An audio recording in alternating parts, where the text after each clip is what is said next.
All right, welcome everyone. We're diving headfirst into today's AI news. December 27th, 2024, fresh off the press. And it's a big one. Huge, especially for developers, DevOps, anyone leading tech teams. Yeah. Anyone building with code, really? Yeah. Lots to unpack. Seriously, it's like a cheat sheet for what's about to hit the fan. Definitely feeling that. A lot of this, I'm seeing themes of AI becoming more accessible. Right, like it's finally speaking our language. Exactly. Tools that bridge the gap, from complex AI ideas to actually using them. That's exciting for everyone. Speaking of which, first up, Microsoft Research. They just launched this tool. Oh, yeah, I saw that. That supposedly makes prompt engineering way easier. It's a good time for that. Because seriously, getting AI to do what you want with those text prompts, it can be a nightmare. It's like talking to a wall sometimes. Totally. So this new open source tool from Microsoft, I think it could be a game changer. They're saying it cuts down the time it takes to get those prompts right. A lot of time. Way faster. And time is money, right? And for dev teams especially. Yeah. So how much faster are we talking? Well, they claim it only uses, get this, 24,000 tokens. Okay. And a lot of their competitors, they're using 115,000 to 148,000. Wow. And getting worse results, too. So you're saying if it normally takes, I don't know, a week to fine-tune a prompt, this could cut it down to an afternoon. It's possible. Suddenly you've got all this extra time to build cool stuff instead of fighting with the AI. Exactly. And here's another thing. This opens up AI to so many more people. Designers, product managers, even marketers. They could use this too? They could. You don't have to be a hardcore coder to work with AI anymore. That's interesting because it feels like there's this widening gap between people who get AI and people who are actually trying to use it. Absolutely. This kind of tool, it bridges that gap. More people in the AI revolution, more innovation. Okay, next up. NVIDIA's at it again. They've supercharged their Jetson dev kit. It's called the Orin Nano Super Developer Kit. I love these names. And the specs are impressive. We're talking 1.7x performance boost, 67 sparse TOPS, super fast CPU. And get this, it's affordable. Really affordable. Which tells me NVIDIA is going all in on Edge AI. Edge AI. Okay, hold on. Sparse TOPS. What does that even mean? For those of us who don't speak fluent NVIDIA. Haha, good point. So TOPS, that measures how fast the kit can do the calculations AI needs. More TOPS, more complex models you can run right on the device, no cloud needed. Ah, Edge AI. Gotcha. So this is about putting AI power into what kinds of things? Robots, drones, smart cameras, even self-driving cars, anything that needs to think and react instantly without waiting for the cloud. So this new Jetson kit, it's giving developers the power to make those things happen. Exactly. And remember all the buzz about generative AI lately? Those models can be super demanding computationally. But with this hardware, you can run them on the edge? Right there on the device. It's huge. A whole new world of possibilities. Okay, let's switch gears for a second. This one might be a bit controversial. Instagram. Well, what'd they do? They're jumping on the AI bandwagon, adding features to edit videos with texty prompts. Ooh, that's big. Huge. No more messing with complex video editing software. Just tell the AI what you want. That is wild. So you just say, make this clip more dramatic, and it does it? That's the idea. Or add a dreamy filter, boom, done. It could totally change video editing, make it something anyone can do, even if you're not a pro. That's true. But what about the professional editors? This has got to be a bit concerning. Yeah, I was thinking the same thing. Could be a threat to their jobs. It's a valid worry, for sure. Whenever we see this level of automation, it makes you wonder about the future of work. Right. But I think ultimately these tools empower creators. They don't replace them. So you're picturing more of a collaboration between human creativity and AI tools. Exactly. The video editor focuses on the story, the art, and the AI handles the boring technical bits. Like a superpowered assistant. Yes. Doing all the grunt work so you can be more creative. I like that. Not man versus machine, but man with machine. Absolutely. And speaking of empowering people, did you see that Microsoft's offering a free certificate program in generative AI? No way. Tell me more about that. It's for professionals, anyone really. It teaches you how to use generative AI in your work. Video lessons, quizzes, workbooks. Wow, a full program. It's amazing. And it's free, which is incredible, especially for a field changing this fast. Yeah, free training from Microsoft. That's a pretty sweet deal. It's a good move on their part, though. Shows they're thinking about how AI is going to shake up the job market. People got to upskill. And giving them the tools to do it. Exactly. Making sure everyone's getting the skills to thrive, in this AI-powered future that's coming. It is a future, that's for sure. And it feels like this keeps popping up, making AI accessible for everyone, not just the tech geniuses. I think that's a really good thing. The more people understand AI, work with it, the more innovation we'll see across every industry. Okay, hold on to your hats, folks. This next one is about an AI-powered coding tool that's, well, it's kind of mind-blowing. It's called SPARC, a conscious coding agent. SPARC. That's pushing the limits. We're not just talking about AI that writes code snippets anymore. This is like a partner. It understands your project, your coding style. It learns from you. It does. And it gives you really smart suggestions, not just generic stuff. Wow. It's like having a super intelligent pair programmer, but they always know what you're going to do next. That's a good way to put it. Imagine you're working on this crazy complex code. SPARC helps you prioritize, break it down into steps, even offers different modes to fit how you work. That's wild. It sounds like SPARC could change how we code, fundamentally. It's a big question. Do developers become more like architects guiding the AI as it builds the software? It's fascinating to think about. But you don't think it's going to replace developers entirely? No. Tools like this, they'll change things for sure, but it's more about making developers even better. Augmenting their abilities. Exactly. The best developers, they're going to learn to work with these AI tools, not fear them, become even more productive, even more creative. Okay, for everyone out there who's ever had to create training materials, this one's for you. We're talking about Lupo. It's a platform that makes creating video training content way easier. And it uses AI to do it. Oh, nice. That's a pain point for a lot of people. Seriously, video editing can be a nightmare. But Lupo streamlines the whole thing, makes it as easy as writing in Markdown. Markdown. Seriously, like the simple text formatting thing? That's the one. Smart. That makes it accessible to anyone, even if they're not a video pro. Exactly. And this could be huge for businesses trying to train people, especially with onboarding or new features. Huge. It's about efficiency and engagement. Lupo helps you make high-quality video content fast so you can focus on the important stuff, teaching people. And now for something completely different. Get ready to have your mind blown. It's called the Web GPU Ray Tracer. I saw that. Crazy, right? It's a software ray tracer, but it runs in your browser, and it can create these incredibly realistic images. Yeah, it's like, how is that even possible? Shows you how much web tech has advanced. I have to ask, though, what's a ray tracer? Be honest, I'm not totally sure. Okay, so imagine you're simulating how light bounces off objects in a scene. That's what a ray tracer does. To create a photorealistic image, it takes a lot of computing power, but the results are incredible. And this Web GPU Ray Tracer is doing all that in my browser. Yep. And it uses the GPU, which is usually for, like, gaming. This could change everything for web graphics, interactive stuff, visualizations. Imagine everything. All the most complex graphics running in your browser. It's coming. Web tech keeps getting better. GPUs keep getting more powerful. It's going to be wild to see what happens. But remember that free AI training from Microsoft we talked about? Well, IBM's got one too. They claim this one can boost your resume in just 10 hours. 10 hours. That's a bold statement. It is. They call it a crash course in AI. Covers machine learning, deep learning, natural language processing, computer vision. The whole shebang. 10 hours to become an AI expert. Yeah. That almost sounds too good to be true. Well, it's not going to make you a researcher overnight, but it's a great way to learn the basics, a good foundation. Even for developers who already know some AI, this could be a good refresher. Definitely. Or a way to catch up on what you've missed. And for beginners, it's perfect. A quick way to get started. All right, last but not least, another awesome training opportunity. This one from NVIDIA, a Deep Learning Institute course all about CUDA. CUDA. Yeah, that's essential for any developer working with AI. For anyone who doesn't know, CUDA is NVIDIA's parallel computing platform. It lets you use the power of GPUs, not just for graphics anymore, but for all kinds of processing. So why is CUDA so important for AI specifically? Because when you're training these massive AI models with tons of data, the CPU just can't keep up. It becomes a bottleneck. Right.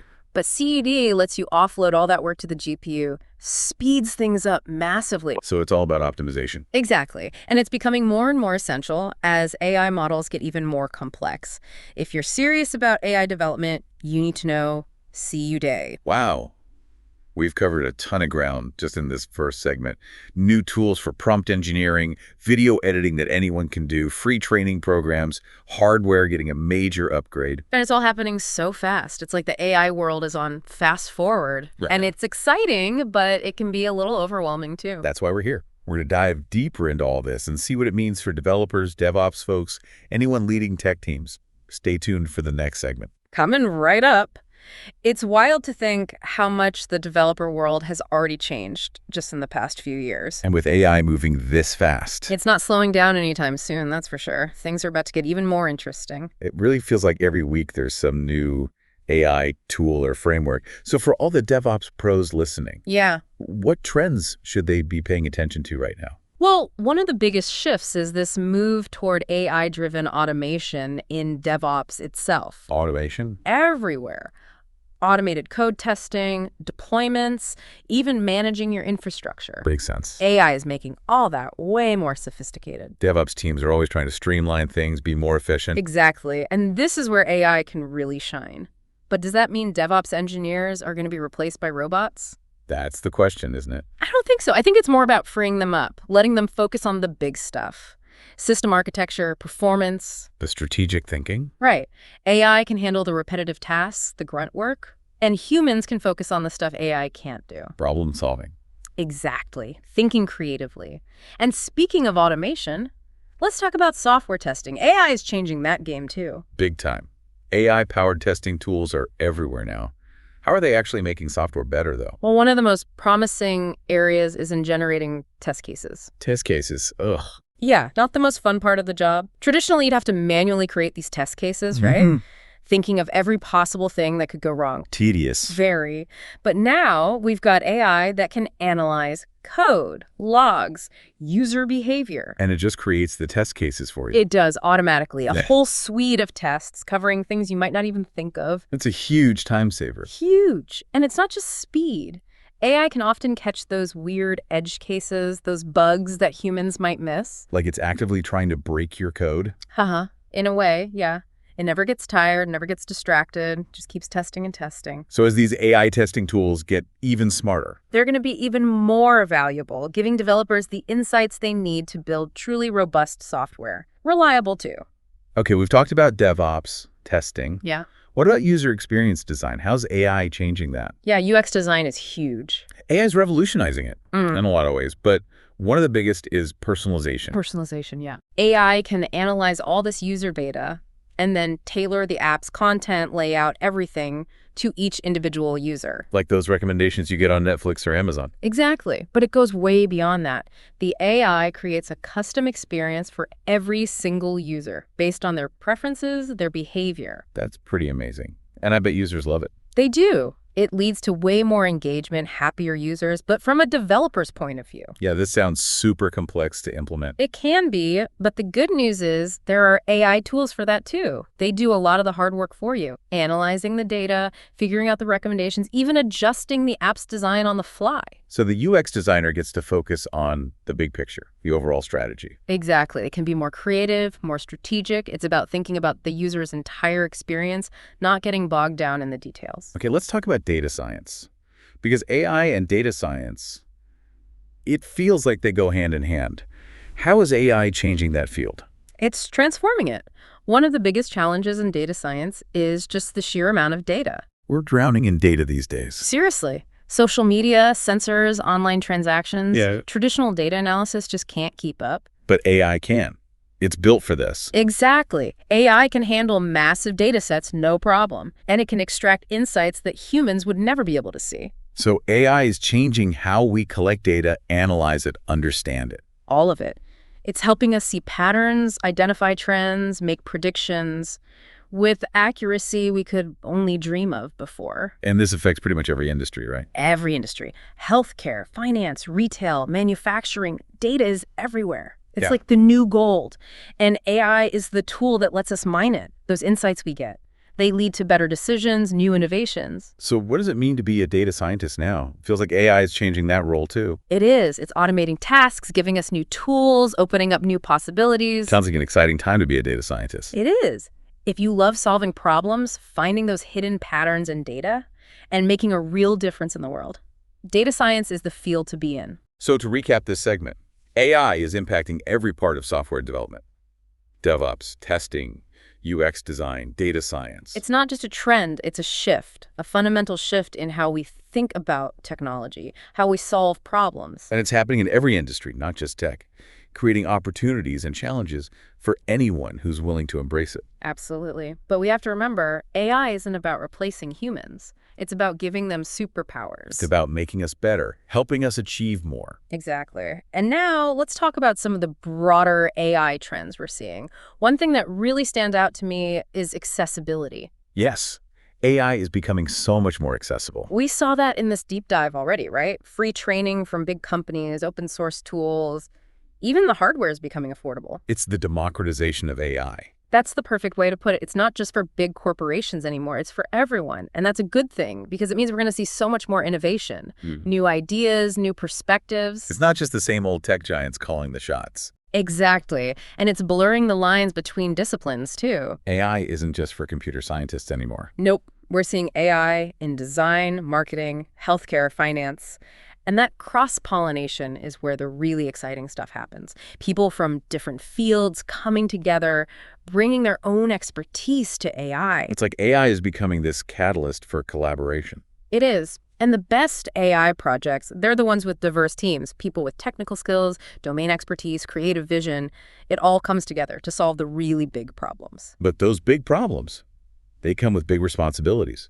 Let's talk about the ethical implications of AI, because as it gets more powerful, more widespread. It's a conversation we can't avoid. We have to think about bias in algorithms, job displacement, the potential for misuse. The dark side of AI. Yeah. These are tough questions, no easy answers, but ignoring them isn't an option. It is good to see that people are talking about these issues, though, both in tech and in government. There's a push for responsible AI development. Transparency, accountability, fairness. It's a good start. AI has to benefit everyone, not just a select few. It has to be used for good. So where does that leave us? We've seen AI transforming the world in so many ways.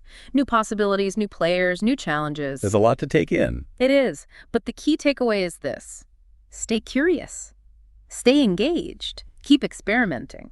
The future belongs to those who do. To those who embrace the power of AI and use it to build a better world. So much to think about. From the tiny details of how to talk to AI to the big picture of how it's changing everything. What does all this mean for the people actually building the future? Our listeners, the coders, the DevOps pros. That's the question, isn't it? And I think what strikes me is we still have so much power. The future isn't set in stone. We're shaping it right now with every choice we make, every line of code we write. That's a good point. It's not about being swept away by the AI wave. It's about learning how to ride it. What would you say to someone who's feeling a little overwhelmed by all this, maybe even a little intimidated by AI? I'd say, be curious. Don't let fear stop you. Pick one thing that sparked your interest today, any of it. That Microsoft prompt tool, or maybe the idea of using AI in your next app.